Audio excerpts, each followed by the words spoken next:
My name is Maya Ferreira, and I found out my fiancé was already a married man because of a font. Not a confession. Not a slipped phone, a font. Garamond, to be exact, on a wedding invitation I did not design.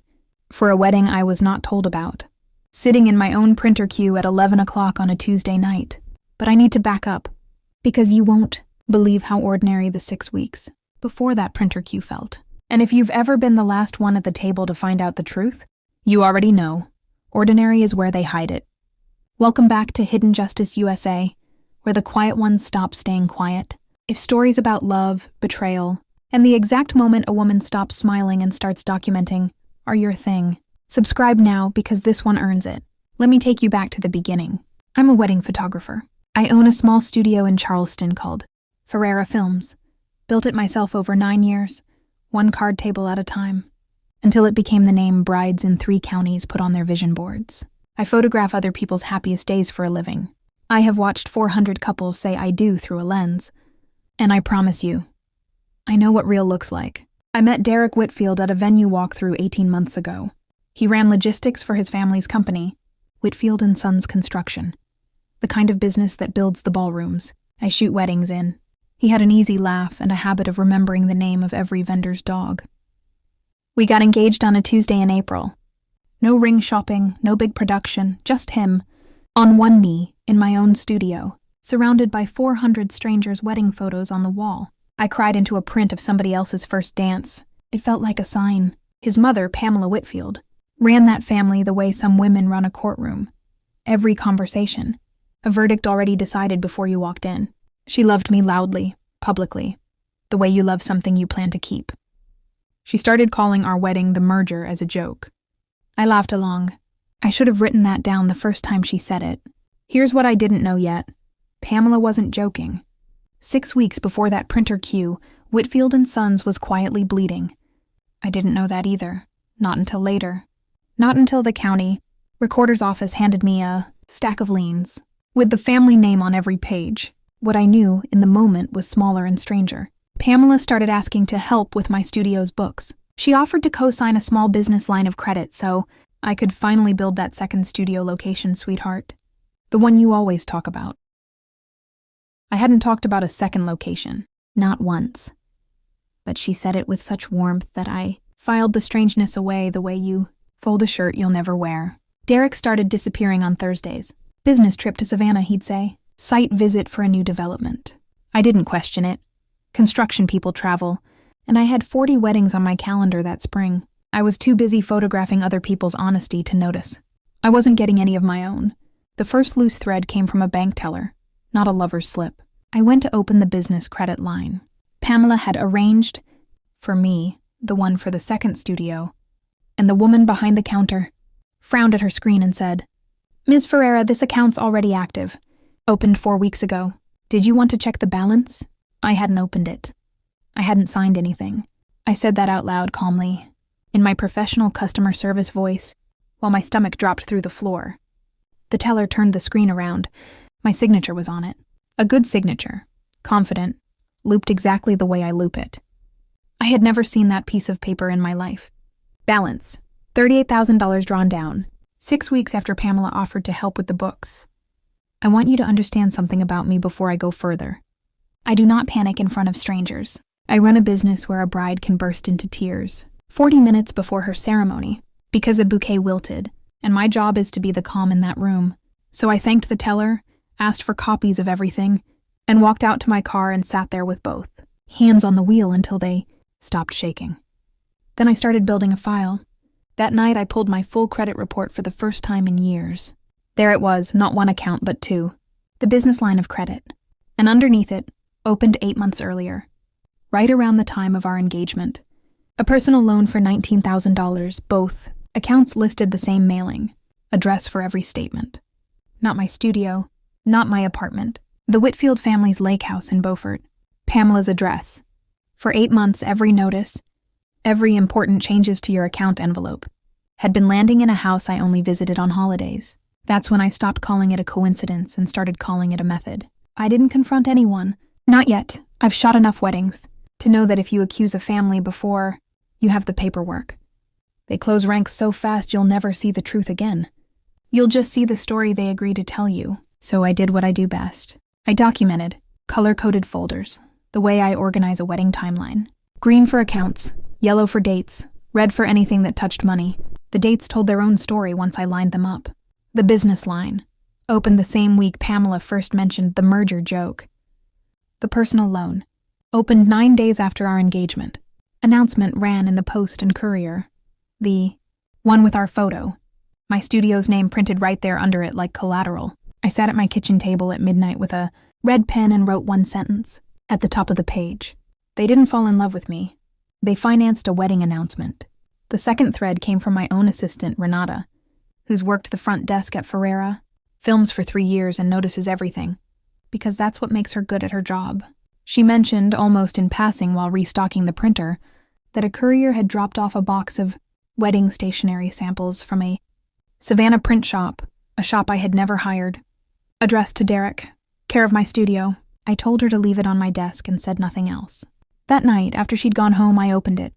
Wedding invitations. Cream cardstock, gold foil, Garamond font. Beautiful work, genuinely. The kind of proof sheet a printer sends before a full run. And on the sample, under the honor of your presence is requested, 2 names I did not expect to see side by side. Derek Whitfield and Vanessa Cole. Not me, Vanessa Cole, daughter of Marcus Cole, who owned Cole Development, the largest construction rival to Whitfield and Sons in the entire Low Country. A wedding date 3 weeks out. A venue in Savannah I'd never heard of. And down in the corner, in small, elegant type, the way these shops always credit their vendors. Photography courtesy of Ferreira Films. My name. My studio. Credited on the wedding invitation for a wedding I was not invited to. Marrying a man I was currently engaged to a woman I had never met. I sat on my studio floor at 11 o'clock at night, holding cream. Cardstock with my own business name printed under someone else's marriage. And for exactly 1 minute, I let myself feel it. The whole 12 months of it, all at once. Then I did what I always do. I photographed the evidence, dated it, and put it in the folder. Here's the part that took me the longest to piece together. And it's the part that matters most. I drove out to the Chatham County Courthouse in Georgia, 2 days later on my lunch break. Because if there was a wedding invitation, there might already be a marriage license. And courthouses, like banks, love a stamp. There was no upcoming license filed. There was, however, a marriage certificate, already recorded, already finalized, dated 4 months earlier, 1 month after Derek proposed to me in my own studio, surrounded by 400 strangers' wedding photos. Derek Whitfield had married Vanessa Cole in a private Chatham County ceremony 4 months before he asked me to marry him in Charleston. He had been legally, factually, already someone else's husband every single day he called me his fiancé. The invitation wasn't for a wedding. It was for a reception, a public celebration for the Cole family and the business world, staged 3 weeks out, timed to coincide, I would later learn, with the closing of a joint venture between Whitfield and Sons and Cole. Development worth $11 million. My engagement, my studio credit line, my name on the invitation. All of it was set dressing. A believable, photogenic fiancé, kept visible on Derek's arm at industry events while the real marriage, the one that mattered to the balance sheet, sat quietly notarized in another state. I called an old client of mine, Frank DeRoss, retired Charleston PD, now runs private security for half the venues I shoot at. I'd photographed his daughter's wedding 2 years back, and he'd told me then, only half joking, "You ever need a favor, kid? You call me," I called him. He listened without interrupting, the way good cops listen, and when I finished, he said the most useful sentence anyone had said to me in 6 weeks. "You don't need a wedding photographer's instincts right now. You need a fraud investigator. Luckily, you're dating one's worst nightmare." Frank walked the paper with me. The business line of credit, the personal loan, the marriage certificate, the invitation with my studio's name on it. Every piece got a police report, and then a call to my bank's fraud unit, and then, because Frank still had friends on the job, a quiet conversation with a detective in the financial crimes unit named Reyes, different county, same steady voice you'd want reading your file. She said the sentence that changed the shape of everything. The invitation isn't the crime. It's the alibi. Somebody used your name and your business to make a fake engagement look real, enough to hide a real one. That's not heartbreak, Ms. Ferreira. That's fraud with a bouquet. I want to be honest about the cost, because that matters more than the paperwork. I didn't sleep for 3 nights straight. I canceled 2 shoots, the first time in 9 years. I've ever canceled. A client. And I sat in my studio, surrounded by 400 strangers, wedding photos, and let myself grieve a relationship that I now understood had never once been real on his side. But I gave myself exactly 1 weekend to fall apart. Then I got up, made coffee, and finished the file. The reception was scheduled for a Saturday evening at a private club overlooking the Savannah River, 3 weeks after. I found the invitation, the same week the $11 million joint venture was set to close.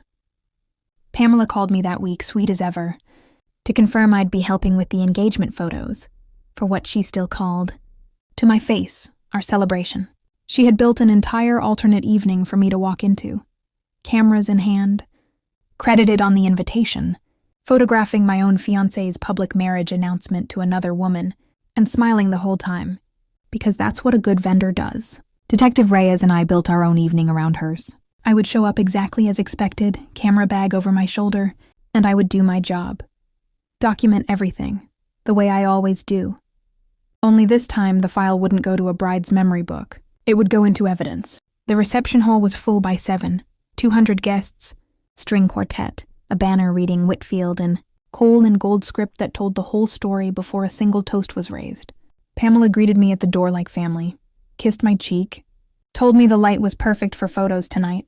Derek found me by the bar, kissed my temple, called me his good luck, charm, and asked if I'd gotten a shot of him, and his father shaking hands with Marcus Cole. I photographed it.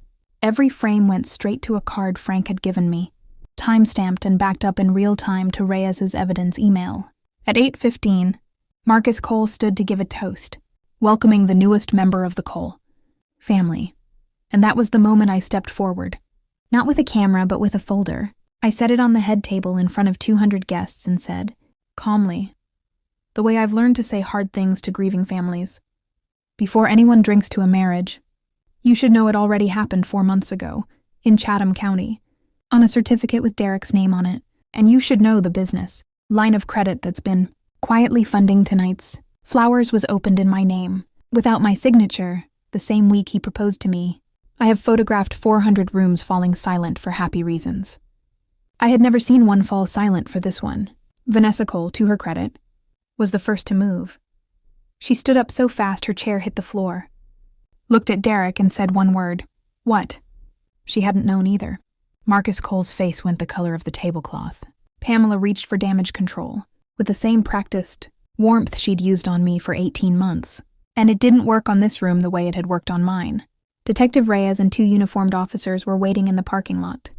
Because fraud, once it's filed, doesn't wait for dessert. The aftermath moved the way justice actually moves, on paper, at printer speed. Charges were filed against Derek for identity fraud and forgery tied to the credit accounts. Pamela, who had co-signed the paperwork using a power of attorney I never granted, was charged alongside him. The $11 million joint venture collapsed within a week, taking Whitfield & Sons' remaining credit with it. My name came off both fraudulent accounts, one deletion letter at a time, each one filed behind its own tab in a folder I still keep. Vanessa Cole called me 2 months later. An actual marriage, it turned out. Real on paper, but arranged from the start as a business bridge. One she'd agreed to for reasons that were hers to carry, not mine to judge. We don't talk often, but we sent each other one message each. The week our respective annulment and case closures came through, and it said almost the same thing on both ends. We were never rivals. We were both vendors in someone else's merger. My studio is busier now than it's ever been. Funny how a woman who publicly caught a fraud at a black tie reception becomes the photographer everyone wants at their very real wedding. I don't take that as good luck. I take it as proof that paper never lies. People do.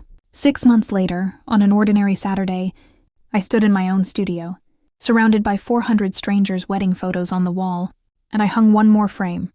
Not a couple this time. Just the folder. Green tabs, yellow tabs, red tabs, matted and framed like the treasure it turned out to be. A client asked me once why I kept it up there. I told her a smart, quiet woman kept receipts her whole engagement, and it saved her life. She said, like armor? Exactly like armor. I used to think love meant signing your name to something because someone you trusted asked you to. Now I know love is the one thing in this world that never needs a forged signature to prove it's real.